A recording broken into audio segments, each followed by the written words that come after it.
देखो, आज हम लोग पढ़ेंगे क्या कि एनसीईआरटी 8th क्लास का साइंस विषय में लेसन नंबर 9 ईंधन हमारी ज़रूरत। ठीक है ना। यही ना पढ़ेंगे जो कि हम रोज़ पढ़ाते हैं। हर एक क्लास जब भी आते हैं तो पूरा चैप्टर लेकर के आते हैं, है ना। तो अगर आप चाहते हो कि रोज़ पढ़ें तो रोज़ पढ़ के आना पड़ेगा, ध्यान देना होगा, है ना। ये तो ऐसा और अच्छा होगा कि आप अगर इसको पढ़ ले एक बार तो और अच्छा रहेगा, 2 बार बढ़िया से समझ के, ठीक ना।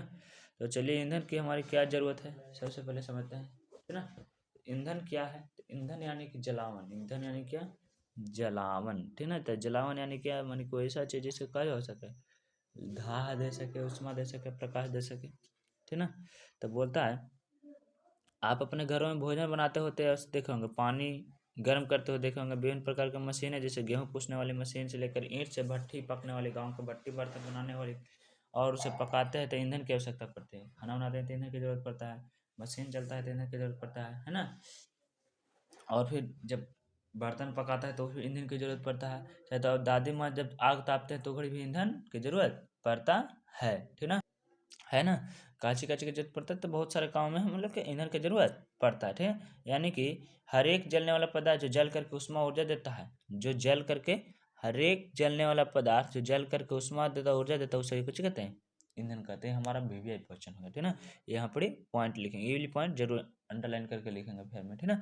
कि हर एक जलने वाला पदार्थ जो जल करके उष्मा और प्रकाश देता है, उष्मा और प्रकाश देता है, क्या चीज देता है? जो जला और दाह दिया, और दाह के साथ कुछ दिया, प्रकाश दिया, उसे क्या कहते हैं? तो उसमें ईंधन कहते हैं, ठीक ना। इस तरह आपने आसपास कहे जाने वाले ईंधन बहुत सारा सूची बनाई, जो जो चीज में पाया जाता है। जैसे कच्चे होगा, गोईठा होगा जो गोबर का रहता है, लकड़ी, कोयला, कास्ट, charcoal, petrol, diesel, LPG, CNG, इस सब से कच्चे होता है ना। कास्ट करने का मतलब होता है ना कि कोयलों वाला जल का बनता है, जिसको हम लोग कोक कहते हैं, उसको कहते हैं कच्ची, कास्ट कह रहा है यहाँ पर, ठीक। चारकोल यानी कि कच्ची लकड़ी वाला जो बचा हुआ रहता है ना, उसको। आगे कहता है इस हम नाम लिखना, ईंधन का नाम लिखना। पहला क्वेश्चन क्या हो गया कि ईंधन के उदाहरण देना, ईंधन का उदाहरण देना है, लिखा जाएगा, ठीक। अच्छा, उसके बाद क्या हो रहा है, बोल रहा है कि एक तालिका बनाइए और बताइए कि कौन कौन सा ईंधन का काम आता है, ठीक ना। और फिर हमको से पूछ सकते हो, जैसे बोला घरेलू बाहर उपयोग में, घरेलू उपयोग में कुछ कुछ काम आता है, गोईठा आता है, पेट्रोल डीजल जो चीज़ है, पेट्रोल का तो घर वाला काम होता नहीं, तो ऐसा ऐसा चीज़ लिखना है, ठीक ना। जो घर वाला काम, ट्रांसपोर्ट मैंने गाड़ी चलाने के लिए, तो गाड़ी चलाने के लिए पेट्रोल डीजल केरोसिन तेल, और क्या चाहिए, गैस, बैटरी, है ना।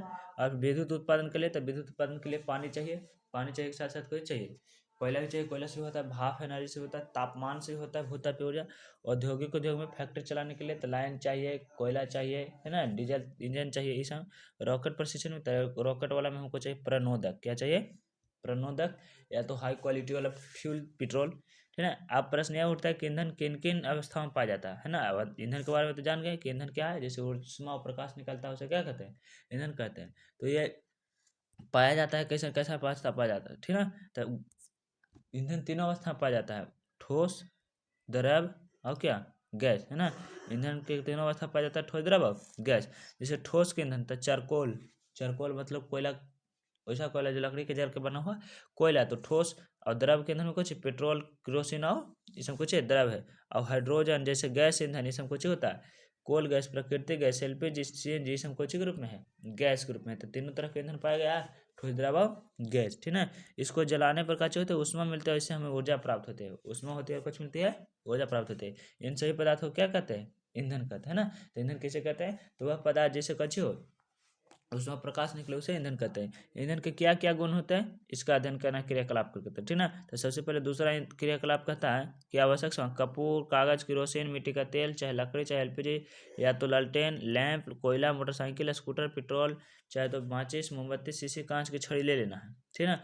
एगो बीकर में 250 ग्राम लेना है सब, ठीक है। और लोहा लेना है, अल्मुनियम लेना है, कीप लेना है, कुल्हाड़ी लेना है, पारदर्शी ट्यूब लेना है ना, मन किस तरह से उस तरफ दिखाई दे। डिस्पोजल, सिरिंज लेना है, फिनोफ्थलीन, सूरज सूचक लेना है, चूना लेना है, कपड़ा लेना है, ये सब सामान को लेना है, एक जगह सजा लेना है।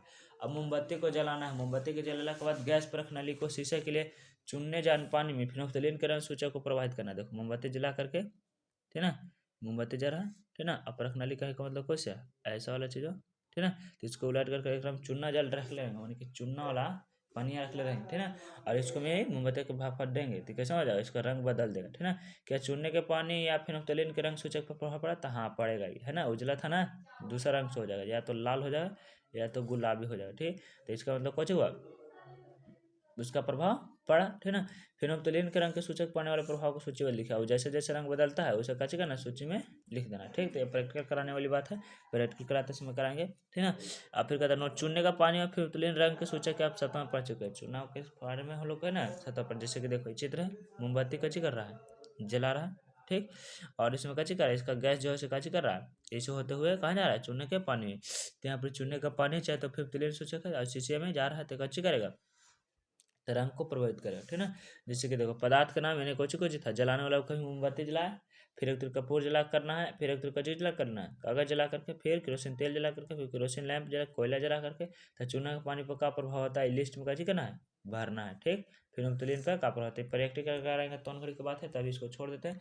लेकिन हाँ प्रैक्टिकल करने की सावधानी जरूर बरतना चाहिए कि सबसे पहले ज़्यादा जलने वाला चीज़ों को दूर रखना चाहिए, मतलब कि जो जल्दी जल्दी जले गैस थोड़ा खतरनाक होता है, इसके वजह से ख्याल करके चूने के पानी घोल को हमेशा सदैव ढक करके रखे, है ना। चूना पानी वाला जो घोल है इसको कच्ची करना, डिब्बा को हमेशा ढक करके रखना है, ठीक ना। इसको क्या करना है, ढक करके रखना है, अन्यथा विस्फोटक कर सकता है, ठीक ना। फिनोप्थलीन के घोल सोचक को रंगीन विलेन हल्का गुलाबी लेना उपयुक्त रहता है, मतलब कि फिनोप्थलीन कैसा वाला लेना चाहिए, गुलाबी वाला, ठीक ना। अब गुलाबी वाला लेगा तो ठीक रहेगा। कह रहा है कि उपयुक्त सभी पदार्थों कार्बन डाइऑक्साइड गैस निकलती है, सभी पदार्थों कार्बन डाइऑक्साइड गैस निकलती है तो पानी दूधिया हो जाता है, मतलब कि पानी जो है ना दूध का कलर का हो जाता है, यानी कि उजरा कलर हो जाता है। काहे क्योंकि से कार्बन डाइऑक्साइड निकलता है, जब कार्बन डाइऑक्साइड चूना जब प्रक्रिया करता है तो उसका रंग कैसा होता है, दूधिया हो जाता है ना। और उसके साथ ऊष्मा और प्रकाश के प्राप्ति होती है, जैसे कार्बन ऑक्सीजन जला था, कार्बन डाइऑक्साइड बना, है ना। साथ साथ ऊष्मा मिला और मन की धाह मिला, यानी कि प्रकाश भी मिला, ठीक ना। अधिकांशतः ईंधन में होता है, या सभी कार्बन से बना होता है। ईंधन में क्या चीज रहता है, कार्बन रहता है, कार्बन जल करके तो कार्बन डाइऑक्साइड देता है, क्योंकि ऑक्सीजन क्यों पृथ्वी में जाएगा ना, बिना हवा लगेगा तो जलेगा। मोमबत्ती वाला को प्रयोग बताए थे, है ना, कैसे बताए थे कि अगर मोमबत्ती को जला करके गिलास से ढक देते हो तो जलते रहता है, नहीं बुझ जाता है। कहा बुझ जाता है, काहे कि ओकरा में ऑक्सीजन का प्रवाह नहीं हो पाता है ना, इसलिए कुछ होता है बुझ जाता है, ठीक। आयकर अलग अलग तरह के ईंधन उनके स्रोतों के बारे में जानकारी इकट्ठा सूची के देखो, ईंधन के और प्रकार स्रोत जानकारी लेना है और इसको इकट्ठा करना, ठीक ना। ईंधन के स्रोत, ईंधन के रूप में और कुछ कुछ रहेगा, तो लकड़ी के छोटा टुकड़ा वाला, है ना, लकड़ी के बुरादा, ये सब ईंधन है। बैटरी लाइन, ये सब कुछ है ईंधन है। स्रोत को से तो लकड़ी को से मिला पेड़ से, और बैटरी बैटरी को से मिला तो सोलर एनर्जी वाला से चार्ज होकर के, लाइन को से मिला तब कोयला वाला से बन करके, ठीक ना। गुण को चे तो लकड़ी बहुत ज़्यादा मात्रा में कम ऊष्मा देता है, कोयला बहुत कम में ज़्यादा ऊष्मा देता है, लाइन है ना, तो करंट है जो कुछ कम जगह पर बहुत जगह से आसानी से उपलब्ध होता है। उपयोग तो खाना बनाने में, लकड़ी वाला खाना बनाने में, तापे में, है ना। और गैस वाला का जो चाहे तो फिर बैटरी के वाला का जो लाइट जलाने के लिए, टीवी चलाने के लिए, है ना। और करंट वाला तो करंट वाला खाना बनाने के लिए, और फिर आयरन करने के लिए, इस टीवी चलाने के लिए सब ना। इस तरह से इसमें गुण सारणी को भरना है, ठीक। आगे बोलता है ईंधन का वर्गीकरण, ईंधन का वर्गीकरण कैसे करेंगे, तो सूची के देखते हुए ईंधन एक जैसा नहीं हो, ईंधन देखे तो एक जैसा था नहीं था, कोई कोई का आगे बना खाली तापने के लिए होता है, तो कोई खाली जलाने के लिए, तो कोई लाइनों से टीवी चला लेता तो लाइटों चलाने के लिए, मैंने तरह तरह का काम था, अलग था कि ना। इसलिए उत्पत्ति के आधार पर दो किस्म के ईंधन, प्राथमिक ईंधन और द्वितीयक ईंधन। प्राथमिक ईंधन मतलब कि पहले जो बने, है ना, लकड़ी कोयला तेल पेट्रोलियम, इससे कुछ है प्राथमिक ईंधन। अगर जलेला के बाद जब बने से कुछ करे द्वितीयक ईंधन, यानी कि चारकोल को रसोई गए। तो देखो भौतिक अवस्था पर गैस कई हुए तरह के ईंधन होते हैं, ईंधन तीन प्रकार के, एगो ठोस, एगो द्रव, एगो गैस। तो ठोस में कौन कौन, लकड़ी या कोयला, ये सब ठोस ना रहता है। ठोस वैसा पदार्थ जिसका आकृति होता है दोनों निश्चित हो, माने कि ठोस हार्ड हो, कड़ा हो, मुलायम नहीं हो, तो ठोस कहते हैं। अब पेट्रोलियम माने कि द्रव के रूप में, जैसे कि कौन कौन, पेट्रोल, डीजल, केरोसिन तेल, ये सब हो गया कुछ द्रव में। और गैस के रूप में तो प्राकृतिक गैस, यानी कि एलपीजी और सीएनजी हो गया कुछ के रूप में। तो गैस के उदाहरण, ईंधन के उदाहरण, ठीक ना। और ये भी एक कच्चे क्रियाकलाप है, एक में क्या करना है, तो एक में कुछ खास नहीं है, ठीक ना। तो देख लेते हैं थोड़ा सा क्या होगा, है ना। कुछ बर्तन लीजिए, उसमें मूंगफली डालने हुए, चने के पॉपकॉर्न, मक्का, लावा आदि बच्चों के साथ समूह में बांट दीजिए। यानी एक दो चार बच्चों को समूह में बांटिए, पहले दूसरे तीसरे को चिन्हित करिए और उसका जनसंख्या वृद्धि के साथ दूसरी तीसरी की जनसंख्या अधिक है, इस मेज को पूरा भर रख दीजिए। पीढ़ी को उपभोक्ताओं के बारे में समूह के बातों वस्तु को उपभोग करें और प्रत्येक दूसरी पीढ़ी को भी पैसा करने को कहें। मतलब कहना है कि इसको कुछ खाने वाली चीज़ें, मूंगफली चाहे तो पॉपकॉर्न, मक्का वाला जो होता है ना, उसको बांटना है और सबको समझाना है कि देखो धीरे धीरे शुरू वाला के था एगो, ठीक ना। और ओकरा आधा दिया, दूसरा किसी करते बढ़ते बढ़ते तो धीरे धीरे कुछ हो गया, वो खत्म हो गया ना। इसी प्रकार से हमारा ईंधन जो है कोयला, पेट्रोल, इसमें कुछ है समाप्त होला ईंधन है, इसलिए इसको अगर सोच समझ के नहीं उपयोग करेंगे तो इसमें कच्चा हो जाएगा, एक दिन समाप्त होगा और फिर खत्म हो जाएगा, ठीक है ना। और जाना है कि कोयला बनता कैसे, तो ओकरो जानेंगे तो देखो कोयले क्रियाकलाप आ देता है। लकड़ी के कोयला पत्थर के कोयले में कुछ कुछ बचे के टुकड़े दिखा के बताइए कि कहाँ से आता है, ये बताना है ना। तो देखो लकड़ी के कोयला पत्थर के कोयला दोनों अंतर होता है। लकड़ी के कोयला जो होता है से लकड़ी के जला करके बनता है ना। जबकि पत्थर के कोयला जो होता है से कुछ खनिज के खोन करके मन के जमीन को खन करके निकालता है, जैसे कि देखो ये लकड़ी का कोयला है, ठीक ना। और पत्थर कोयला रहेगा से नीचे काला रंग का है, जैसे कि यह पत्थर जैसे कठोर होता है काला रंग का होता है, इसको कुछ करते हैं हम लोग जलाते हैं, जो कोयला मिलता है ना, हाथों से काला काला होता है। अच्छा अभी कह रहा है कि कोयला बनता कैसे, तो कोयला बनने के लिए 1-2 साल नहीं लगता, बहुत ज़्यादा समय लगता है, लाखों करोड़ों साल के बाद कुछ होता है कोयला बनता है। जब पृथ्वी के अंदर कैची के अंदर पृथ्वी के अंदर किसी तरह से पेड़ पौधा जा करके चप जाते हैं या तो जीव जंतु चप जाता है, वहाँ पर से ऑक्सीजन नहीं जाता, ऑक्सीकरण अभिक्रिया नहीं हो पाता है, जरा वैसे कुछ होता है सब कुछ चप रहता है। लाखों करोड़ों साल के बाद कोयला पेट्रोल में वो बदल जाता है ना। जो हार्ड हार्ड चीज रहते हैं कोयला बदलता है, जो लिक्विड रूप में यानी कि कमजोर त्वचा फैला रहा मैंने मुलायम मुलायम चमड़ी वाला रहा तो उसे कुछ में बदलता है, पेट्रोल में बदल जाता है, ठीक ना। आगे कहता है देखो कैसे कोयला बनाते हैं, कुछ लकड़ी के टुकड़े लेकर को हम बंद बर्तन में गर्म करते हैं, कुछ लकड़ी कोयला लेकर कुछ करते हैं बंद बर्तन में गर्म धीरे धीरे करता है, और एक देखेगा तो लकड़ी के कलर कुछ काला होने लगेगा, ठीक ना। बंद बर्तन में लकड़ी को गर्म करने से धीरे धीरे कोयले में बदल जाती है और इससे द्रव या गैसीय पदार्थ भी निकलते हैं। देखो इससे होता है ना बंद रहता है तो एक से कुछ होता है कोयला बदलता है, एक से गैस भी निकलता है, एक है तो गैस के रूप में तो गैस रहेगा एलपीजी, ठीक ना, और वो कोयला में बदल जाएगा। इस तरह से कोयला बनता है, लेकिन हाल से नहीं बनता है, इसको कितना समय लगता है, लाखों करोड़ों साल लग जाता है। जैसे कि देखो कोयला की कहानी बता रहे लगभग 3 मिलियन वर्ष पहले, 1 मिलियन में 10 लाख, 1 मिलियन कितना 10 लाख, तो 3 × 30 माने कि 30 100 लाख माने कि 3 करोड़ साल पहले है ना। प्राकृतिक क्रिया के कारण ये वन मिट्टी के नीचे दब गए, वन मतलब कुछ बाढ़ भूकंप आया इस जगह से वन जो था धरती पर तो बने था है ना, उधर तो आदमी था नहीं, तो सब दब के कहाँ चल गया अंदर, चाहे तो समुद्र में भी कुछ कुछ चल गया, जगह वजह से वहाँ पर चल गया तो वहाँ पर ताप नहीं मिला, रौदा नहीं मिला और हवा भी नहीं मिला, और वहाँ पर अब सादी चट्टान बन गई, अब सादी चट्टान बनी जगह वजह से वहाँ पर कुछ रहा, जो भी जितना था जीव जंतु सब सुरक्षित रहा, लेकिन वो सब धीरे धीरे पीट बन गया, पीट बन के एकदम हार्ड बन गया, हार्ड बन के फिर लिग्नाइट बना, लिग्नाइट के बाद फिर कोयला में बदल गया। अब पीट लिग्नाइट दोनों अच्छे किस्म के कोयला होते हैं, ठीक ना, लेकिन कुछ कुछ जो होता है जलने के बाद बहुत धुआं देता है, ठीक ना। इस तरह से लकड़ी से जैसे कि धुआं निकलता है, लकड़ी को जलाने से धुआं निकलता है, उसी तरह से कोयला को जलाने से धुआं निकलता है। कोयले को मुख्य रूप से कार्बन होता है, कोयला में सबसे ज्यादा कुछ होता है कार्बन, कार्बन की परमाणु संख्या C और परमाणु संख्या 6 है ना। जैसे केवल होता है hydrogen H1 helium H2 lithium aluminium ये वाला जानते हो ना, है नहीं जानते हो तो इसको भी एक दिन बता देंगे, याद कर लेना, ठीक। और कथी कहता है कि कोयला वनस्पति से बना होता है ना, कोयला वनस्पति अवशेषों से बना होता है, जो कोयला जीवाश्म ईंधन कहलाता है, वनस्पति बने पेड़ पौधा से बना होता है, जीवों के अंश से बना होता है, जिसके कारण इसको कुछ कहते हैं जीवाश्म, जीवाश्म मतलब जीव के अंश से बन रहा था इसलिए इसको कुछ कहते हैं जीवाश्म कहते हैं, ठीक है। यदि कोयला वायु को गर्म करते हैं तो क्या होता है, तो कोयला गर्म होकर के जलने लगता है, कार्बन डाइऑक्साइड देता है। देखो ये रासायनिक अभिक्रिया लिख रहा है, कच्ची लिख रहा है कि कोयला को हवा में कुछ कर रहे हैं गर्म करे, कोयला को हवा में गर्म करे है ना, तो कोयला को गर्म करने तो कुछ ही दे रहा है कार्बन डाइऑक्साइड और उष्मा दे रहा है कि नहीं दे रहा है, और उष्मा देगा तो उसको हम लोग खाना बना सकते हैं, तो पानी गर्म कर सकते हैं, कुछ भी कर सकते हैं कि नहीं चलते। कोयला उद्योग में विभिन्न प्रकार के अभिक्रियाओं से कौन कौन उपयोग प्राप्त किया जाता है, तो कोयला उद्योग जहाँ रहता है तो अगर साथ साथ कोयला से और भी कुछ निकाल सकते हैं ना, कहीं हीरा उरा सब निकाल सकते हैं, सोना होना चांदी जो चीज नीचे निकले, तांबा निकलेगा, एल्यूमिनियम निकले, सब निकाल सकते हैं कि नहीं निकाल सकते हैं। फिर कहता है कि एक प्रणाली लीजिए जिसमें कोयला रखिए और कोयला को सजा करके धीरे धीरे गर्म कीजिए, अब देखिए कि कोयला में का चीज जम रहा है, ठीक ना। अब माचिस के तेल लेकर जाके जलाइए, क्या गैस निकल रही है और इसका रंग पर क्या प्रभाव पड़ रहा है, काला रंग के रंग है भूरा रंग का, तो सबसे पहले कोयला लेना है, कोयला गर्म करना है, ठीक ना, और कोयला गर्म करना है तो पानी में बुलबुला जाए तो ये मीथेन गैस बन रहा है, कौन गैस बन रहा है मीथेन गैस, और इसको भी जलाएंगे तो कुछ होनेगा जरने लगेगा, कि मीथेन गैस जो रहता है वही तो सिलेंडर में रहता है, हम लोग गैस सिलेंडर होता है ना लाल वाला है ना, उसमें कौन गैस रहता है मीथेन गैस रहता है। आगे बोल रहा है कि कोक को इसको कहते हैं, तो कोयला के वायु की अनुपस्थिति में गर्म करने पर कोक प्राप्त होता है, माने कि पूरा कोयला नहीं जर पाता है ना, कोयला अब जराए अब पूरा नहीं जरा तो कुछ बनेगा कोक बनेगा, ठीक है ना, अब पूरा जल जाएगा तो राख बन जाएगा। और यह काला पदार्थ होता है, सरंध्र होता है, माने कि छिद्र छिद्र रहता है, सरंध्र होता है, काला पदार्थ रहता है, उसको कुछ कहते हैं कोक कहते हैं। औद्योगिक निर्माण पर इसका धातु निष्कर्षण किया जाता है, जब कोक रहता है ना कोक फिर जलने के बाद धुआं उतना नहीं देता, जिसलिए उसका उपयोग बहुत होता है। वही लकड़िया जलाते हैं तो लकड़िया के जलने के बाद कोयला जो बचता है उसको चारकोल कहते हैं, और कोयला जला करके जब बचा उसको कुछ कहते हैं कोक कहते हैं। जैसे हम एक तुरी जल गया वजह से उतना फिर धुआं नहीं देता।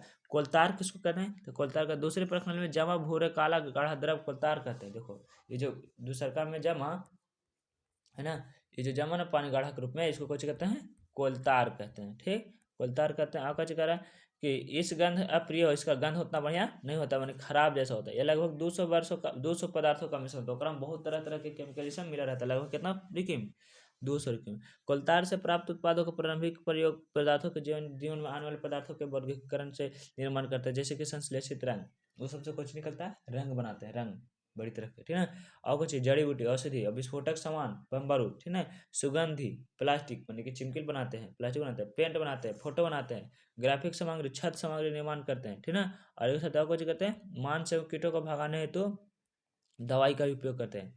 होता है ना, छोटे छोटे जीव जंतु बचाने बढ़ाने के लिए मच्छर से उस समय का उपयोग करते हैं। क्या आप जानते हैं आजकल के पक्के सड़क के निर्माण में कोलतार का उपयोग कौन सा पेट्रोलियम उत्पाद किया जाता है? आजकल पक्के सड़क के निर्माण में बिटुमिनस का प्रयोग होता है। तो कच्ची सड़क बनता है ना, पक्की सड़क, ओकरा में चिप जैसे रहता है ना, तो ओकरा में कौन का उपयोग होता है? बिटुमिनस का उपयोग होता है। किसका उपयोग होता है? बिटुमिनस का। फिर कह रहा है कोयले के प्रक्रम में कोक बनाते समय चित्र की दूसरी प्रश्नावली में कोयला गैस प्राप्त होती है। मान कि देखो कोयला जब गर्म कर रहे थे, दूसरी प्रश्नावली में कुछ हो रहा था, कोयला गैस हो रहा था, गैस के रूप में निकल रहा था ना, तो कोयला गैस मीथेन के रूप में। ये आप जानते हैं कोयला गैस का प्रथम उपयोग कहाँ है? तो लंदन में सबसे पहले हुआ था। इसका उपयोग कहाँ हुआ था? लंदन में। 1810 में न्यूयॉर्क में 1820 के पास कोयला गैस का प्रथम उपयोग सड़क पर रोशनी के लिए किया गया था। मानी कि 1810 ईस्वी में लंदन में, लंदन जो कि कहाँ है? इंग्लैंड में है, ठीक ना, इंग्लैंड की राजधानी है। वहाँ पर 1810 से 1820 में खोजा गया था, कोयला से लाइन बना कर लाइट जलाया गया था। ठीक ना, और इसको रोशनी किया गया था। आजकल इसका उपयोग रोशनी के बजाय उष्मा के स्रोत के में किया जाता है, लेकिन कोयला से रोशनी नहीं बनाता, तो लाइन से रोशनी बना लेते हैं ना, उसका उपयोग कुछ नहीं करते हैं। तो फिर कोई चीज़ को ईंधन उष्मा को गर्म करने के लिए पेट्रोलियम किसको कहते हैं? तो पेट्रोलियम कहने का मतलब कुछ कोई ऐसा पदार्थ जो ईंधन द्रव्य के रूप में, जैसे लिक्विड वाला में पेट्रोल आ जाएगा, पेट्रोल के साथ साथ कुछ डीजल और कुछ केरोसिन। ठीक, फिर कहता है कि मोटर गाड़ी चलाने के लिए कौन कौन पेट्रोलियम पदार्थ चाहिए? तो मोटर गाड़ी चलाने के लिए कोई चाहिए? डीजल चाहिए, चाहिए कि नहीं चाहिए? केरोसिन चाहिए, और चाहिए कि नहीं चाहिए? है पेट्रोल चाहिए, इसमें चाहिए केकरा लगी? तो गाड़ी चलाने के लिए। ठीक है, तो कह रहा है कि मोटर वाहन, प्रयुक्त वाहन, गाड़ी लेके लिए कुछ का चाहिए ईंधन होता है, डीजल, पेट्रोल, प्राकृतिक गैस, गैस से भी चलता है गाड़ी, है ना। और कहता है जैसे पेट्रोलियम कहते हैं, इसको कुछ कहते हैं पेट्रोलियम। क्या आप जानते हैं कि पेट्रोलियम कैसे बनता है? तेल की खोज किस प्रकार हुई थी, है ना? देखो तेल की खोज किस प्रकार था? पृथ्वी के बहुत पुरानी मिट्टी परत में जमी ऊपरी चलित रहती है, जैसे पानी रहता है ना, वैसे जमल रहता है। ठीक, जो कि कैसे बनता है? तो कोयला बन रहा था उसी समय बना था। पेड़ पौधा का जितना हार्ड चीज था, से कुछ कुछ कुछ बन गया, कोयला बन गया। लेकिन पेड़ के पत्ता पतला पतला डाली, चाहे तो छोटे छोटे सूक्ष्म जीव, चाहे तो आदमी, डायनासोर, ये सब जितना जंतु था ना, सब मछली उछली सब कुछ बन गया, पेट्रोलियम बन गया। ठीक, और इसमें कुछ हुआ, अंदर के अंदर चपड़े रह गया, जरा में समुद्री पानी के तालाब रह गया, सब समुद्र के जाके नीचे जमा हो गया, चाहे तो मिट्टी रेत के नीचे जमा हो गया। ठीक है, ज़्यादातर अब सादी चट्टान के नीचे पाया जाता है कोयला, पेट्रोलियम। ठीक है, प्राणियों के परते एक दूसरे पर जमते गए, जैसे कैसे से जमते गए, है ना, और नीचे जाकर के सब कुछ हो गया, लाखों साल के बाद पेट्रोलियम में बदल गया। ठीक है, जैसे कि देखो ये चित्र में दिखा रहा है, कच्ची है कि ऊपर वाला सतह जो क्या है, धरती है, ठीक ना, किसी भी तरह से सब कहाँ चल गया, नीचे चल गया, जरा वजह से सब जम गया। ठीक ना, तो जम गया तो देखो ऊपर ही पानी रहता है कुछ स्तर पर, ठीक है, जिसको हम लोग पीने वाला पानी के रूप में उपयोग करते हैं। और नीचे थोड़ा सा गैस रहता है, गैस के नीचे क्या रहता है? तेल रहता है, तेल के नीचे फिर कच्चे रहता है, पानी रहता है। ठीक ना, जो कि पानी निचला स्तर पर सबसे नीचे स्तर पर रहता है, समुद्री तल से भी नीचे स्तर पर।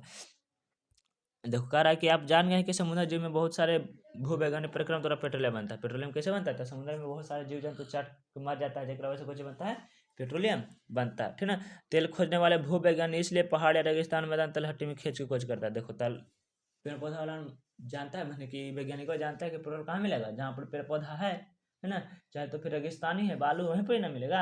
अब मट्टी वाला में खोजेगा तो मिलेगा नहीं मिलेगा, इसलिए कुछ करता है बालू वाला, चाहे तो समुद्री स्थान में देखा, जैसे कि चित्र संख्या 9.6 में बताया है। ठीक ना, आगे बोल रहा है कि तेल वहाँ उत्पन्न होता है जहाँ कोई समुद्री सेल थे। चूंकि तेल भीतर वाले अन्य सभी पर हल्का होता है, इसलिए तेल ऊपर आ गया, लेकिन कुछ सेलों में अरहत संतर सेलों में ऊपर पाया जाता है। मैंने कि देखो कुछ कुछ जो है तेलवा कहाँ पता चलता है कि तेलवा पानी से हल्का होता है कि नहीं? तो पानी पर तेलवा डालोगे तो तेलवा ऊपर छला जाएगा, कि उसका घनत्व तो थोड़ा सा कुछ होता है, कम होता है, उसकी वजह से कुछ तेल छलाने लगता है। तो यहाँ पर भी कुछ होता है, तेलवा छला लगता है। फिर कहता है पेट्रोलियम का प्रशीकरण, मान कि पेट्रोल शोध कैसे किया जाता है ना, जो कह कि तेल के कुएं से जो तेल निकलता है उसे कच्चा तेल या पेट्रोलियम कहते हैं। तेल के कुआं का निकाल जहाँ पर से तेल निकले उसको कुछ कहते हैं तेल। पानी से जहाँ निकलता है पानी के कुआं, जल का कुआं, अब तेल निकल रहा है तो उसको कुछ कहेंगे, तेल का कुआं कहेंगे। यह गहरे रंगीय तेलीय द्रव होता है, मान कि गाढ़ा रंग का होता है, तेले जैसा होता है, ठीक है। एक में उतना खास अच्छा गंध नहीं आता है, जैसे कि जितना शुद्ध पेट्रोल देख लो, डीजल देख लो, केरोसिन देख लो, उतना साफ नहीं रहता। पेट्रोलियम के विभिन्न संगठनों को पृथक करने के लिए प्रक्रिया को परिष्करण कहते हैं। देखो पेट्रोल से साफ करते हैं ना, साफ करते हैं, क्लीन करते हैं, उसको कुछ कहते हैं, परिष्करण कहते हैं। पेट्रोलियम के विभिन्न संगठन के कथनांक अलग अलग होता है, तब पेट्रोलियम के परिष्करण प्रभाजी अवशोषण कहलाता है। देखो पेट्रोलियम को शुद्धिकरण बहुत थोड़ा मुश्किल होता है, जिसके वजह से कुछ कहते हैं प्रभाजी अवशोषण। प्रभाजी अवशोषण से कुछ करते हैं पेट्रोलियम का शुद्धिकरण, प्रभाजी अवशोषण से कुछ कहते हैं पेट्रोलियम का शुद्धिकरण। देखो पेट्रोलियम का उपयोग कहाँ कहाँ, तो ईंधन के रूप में ट्रैक्टर चलाने में, ड्रम में आता है ना, हवाई जहाज चलाने में, बस चलाने में, रोड तक बनाने, इस क्षमता के कुछ होता है ईंधन का उपयोग होता है, ठीक ना। फिर कहता है पेट्रोलियम परिष्करण, जिसको कुछ कहता है श्वसन विधि द्वारा पेट्रोलियम को शुद्ध करते हैं। पेट्रोलियम के विभिन्न घटकों का उपयोग निम्नलिखित है, जैसे कि देखो द्रव के रूप में कुछ रहता है एलपीजी, एलपीजी का उपयोग कुछ घरों में खाना बनाने के लिए। पेट्रोल के, तो पेट्रोल को कुछ मोटर गाड़ी चलाने के लिए, ईंधन वैमानिक ईंधन मन की हवाई जहाज चलाने के लिए, और शुष्क धुलाई के लिए, विलायक मन की कुछ घोलना ऐसे कर लिए, है ना। केरोसिन तेल मट्टी के तेल का जिसको कहते हैं, जिसको उपयोग होता है स्टोव में, लैंप में, जेट वायुयान में ईंधन के लिए। डीजल तेल के भारी मोटर गाड़ी में, विद्युत जनित्र मन के डीजल ईंधन चलाने के लिए। स्नेहक तेल यानी कि सेंट ही तो सेंट के रूप में। पैराफिन मोम, पैराफिन मोम मलहम के रूप में, मोमबत्ती के रूप में, वैसलीन के रूप में, इस सब के उपयोग कुछ होता है, तो पेट्रोलियम का उपयोग होता है। बिटुमिनस, बिटुमिनस कुछ के रूप में, तो कोयला के रूप में, है ना, चाहे तो फिर पेंट और सड़क बनावे के रूप में, है ना। जैसे कि देखो धरती के अंदर से ना सबसे पहले निकलता है, तब पेट्रोलियम सब मिला रहता है, और में से बढ़िया प्रमोदक अलगे छड़ता है, फिर पेट्रोल छड़ता है, फिर डीजल छड़ता है, फिर केरोसिन छड़ता है, उसके बाद फिर पैराफिन मोम छड़ता है, और उसके बाद फिर कुछ बनता है बिटुमिनस, जगह से बनाया जाता है, ठीक ना। पैराफिन मोम से मोमबत्ती मोमबत्ती बनता है, और साथ साथ कुछ बनता है, तो वैसलीन वैसलीन भी बनता है। वैसलीन वैसलीन देखना चिकनापन रहता है, चिकनापन कहाँ रहता है, कारण पेट्रोलियम रहता है।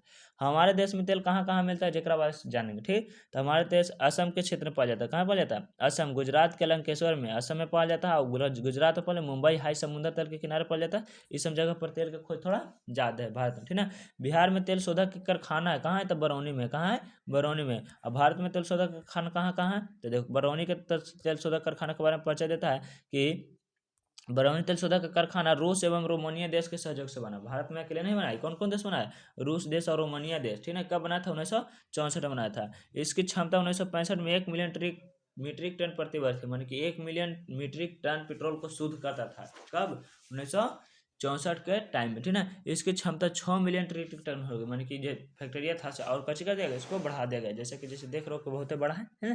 प्रारंभ में कच्चे तेल की आपूर्ति असम से होती थी, मान कि असम फैक्ट्री से निकल करके अब बरौनी जाता था, है ना, वहाँ पर तेल शुद्धिकरण होता था। और कच्चे तेल की आपूर्ति फिर अफ्रीका से, दक्षिण पूर्व एशिया से, इस सब से होने लगा, पश्चिम बंगाल द्वारा पाइपलाइन बना करके। और कच्चे तेल एलपीजी, नेफ्ता, डीजल, पेट्रोल, अलकतरा, कोलतार, ये सब देने लगा। देखो पाइपलाइन यहाँ पे आया, तो पाइपलाइन कहने का मतलब होता है ना कि पाइप के माध्यम से एक जगह से सामान दूसरा जगह भेजने की कोशिश कराता है, पाइप लाइन कहलाता है। जैसे कि मान लो कि पेट्रोल लाता डीजल गाड़ी से, तो गाड़ी से लाता, तो गाड़ी से कभी कोई संभावना है कि खराब हो जाए, है ना, तो पाइप बिछा दे। जैसे कि पानी से पाइप आता है, पानी से पाइप आता है, पाइप से पानी आता है ना, है ना, तो पाइप से पानी आ गया, उसी तरह से पाइप से कौची आ जाएगा, पेट्रोल आ जाएगा, और फैक्ट्री में तो गिरेगा, फैक्ट्री से शुद्ध करके फिर वही पाइप से कौची कर देगा, भेज देगा, तो आवाजाही का रास्ता खत्म ना। इसमें महंगाई थोड़ा सा कम हो जाएगा और सस्ता मिलेगा, ठीक। जरूरत के अनुसार यहाँ से पाइपलाइन के माध्यम से बरौनी, चाहे तो पटना, चाहे तो मुगलसराय, चाहे तो इलाहाबाद, चाहे तो कानपुर भेजा जाता था, ठीक ना।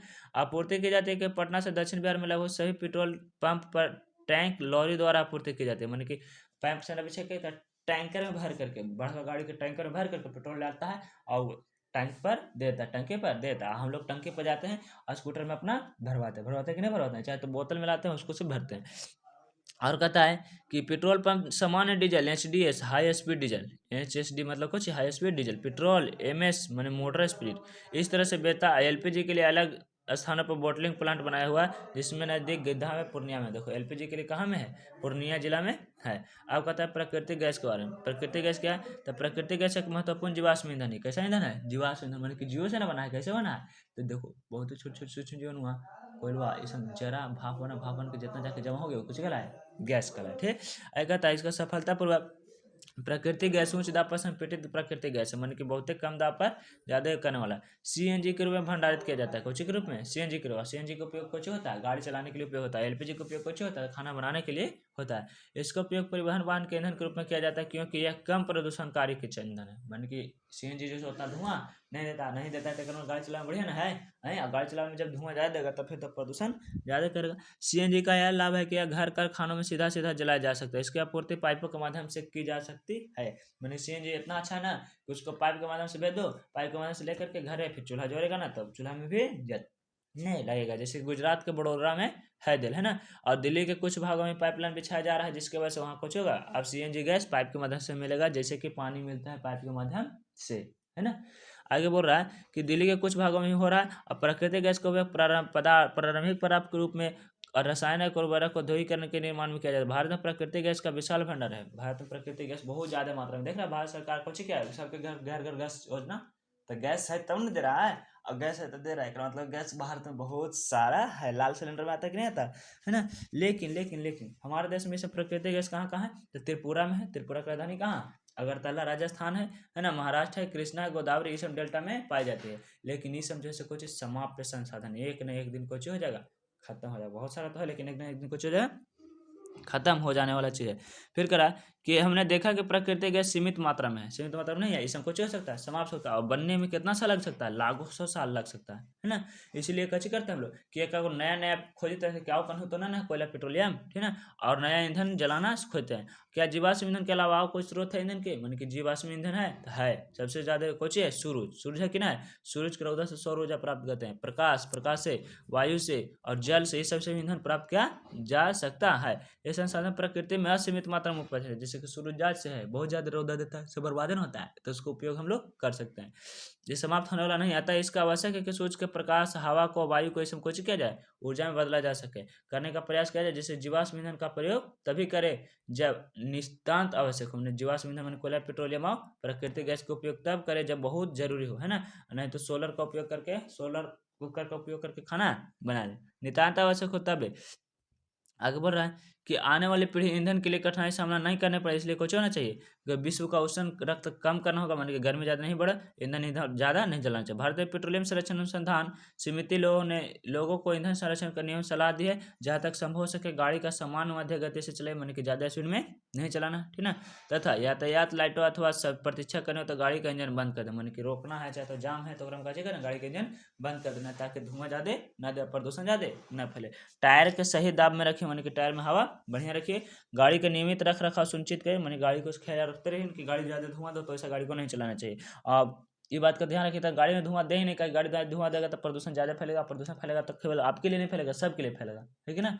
आए बोलता है रसोई घर में गैस स्टोव जलाइए, जब खाना बनाना हो तब, और नहीं बनाना हो तो फिर कुछ कर दीजिए बंद। जहाँ तक संभव प्रेशर कुकर का उपयोग करिए, ताकि कम ईंधन में ज़्यादा जल्दी भोजन बनाता है। रसोई गैस स्टोव को जलाने से पहले माचिस का उपयोग करिए, है ना। आवश्यकता रहने पर ही विद्युत बल्ब जलाए, अन्यथा नहीं जलाए। मान कि बिजली के बल्ब कब जलाना है, जब जरूरत हो तब जलाना, नहीं तो फिर क्या होगा, बहुत ज़्यादा ईंधन की बर्बादी होगा और फिर हम लोग को नुकसान करना पड़ेगा आगे चल के पीढ़ी में, ठीक है। ईंधन को क्या कहते हैं, फ्यूल कहते हैं। कोयला को कोयल कहते हैं, प्राथमिक ईंधन को प्राइमरी फ्यूल, और द्वितीयक ईंधन को सेकेंडरी फ्यूल, ठीक है। और कोक को कोक ही कहते हैं, कोक गैस को कोक गैस कहते हैं, और कोलार को कोलतारे कहते हैं। प्रभाज्य आश्वासन को कहते हैं, फ्रिक्शनल डाइलेशन। परिष्करण को रिफाइनिंग कहते हैं, रिफाइनिंग कर ना, जैसे कि रिफाइन है तो बन के छानीकरण कर ले, ठीक है। और इसी तरह से इंग्लिश नाम दे रहे हैं। सीएनजी के फुल फॉर्म क्या होता है, तो कंप्रेस्ड नेचुरल गैस, है ना। कैसे होता है, ईंधन चलाने के लिए होता है सीएनजी का कंप्रेस्ड नेचुरल गैस। और एलपीजी जो होता है, जो घर में हम लोग का रहता है, उसका पूरा फुल फॉर्म कुछ है, लिक्विड पेट्रोलियम गैस, ठीक है। आगे कहता है कि चैप्टर को शॉर्ट में हम लोग हमेशा होते हैं, तो इसका कहता है कि जब कोई पदार्थ को जलाते हैं तो उसमें क्या मिलता है, ऊष्मा मिलता है, प्रकाश मिलता है, तो उसे क्या कहते हैं, ईंधन कहते हैं, ठीक है। प्रकृति में आए जाने वाला ईंधन प्राथमिक ईंधन कहते हैं, जैसे कि कच्ची लकड़ी, कोयला, पेट्रोलियम, इसको क्या कहते हैं, प्राथमिक ईंधन कहते हैं। और वैसे ईंधन जो प्राथमिक ईंधन से प्राप्त होता है उसे क्या कहते हैं, द्वितीयक ईंधन कहते हैं। जैसे क्या, कोक जो कोयला से प्राप्त हुआ है ना, चारकोल, ये सब क्या होगा, सब द्वितीयक ईंधन हो गया। कोयला कोक कोलतार गैस से प्राप्त होता है, कोयला कोक कोलतार कैसे प्राप्त होता है, गैस से। और कोयला पेट्रोलियम प्राकृतिक गैस जीवाश्म ईंधन है, जिसका निर्माण बहुत समय लगता है, लाखों करोड़ों साल लगता है ना। जीवाश्म ईंधन कैसा ईंधन है, समाप्त होने वाला ईंधन है, जबकि सूरज, प्रकाश, ये सब जो कुछ है समाप्त होने वाला ईंधन नहीं। पेट्रोलियम के रूप कोशिश करते हैं तब प्रभाजी आश्वासन विधि से शुद्ध करते हैं, कोशिश विधि से, प्रभाजी आश्वासन विधि से। और पेट्रोलियम गैस पेट्रोल डीजल के रूप में पाया जाता है, और फिर पैराफिन मोम के रूप में, स्नेहक तेल के रूप में, भैसलिन के रूप में पाया जाता है, कोलतार के रूप में पाया जाता है, ठीक है। और सूर्य के प्रकाश, हवा और जल, ये सब कुछ अक्षय ऊर्जा के स्रोत मन के कहीं खत्म होने वाला नहीं है। और कोयला पेट्रोल एगो सीमित संसाधन, जिसलिए इसका उपयोग कुछ सोच समझ के करना चाहिए कि आगे भी काम दे, ठीक ना। इस तरह से फिर क्वेश्चन आंसर है, ठीक ना। जो क्वेश्चन आंसर बनाना है पीछे से ढूंढ करके बना सकते हो और इसको अपने मन से भी बना सकते हो। अगर किसी तरह का डाउट है तो फिर क्वेश्चन करो, ठीक ना, हम बता देंगे, ठीक है, कोई दिक्कत है ना। फिर मिलते हैं नेक्स्ट वीडियो में। Thank you for watching.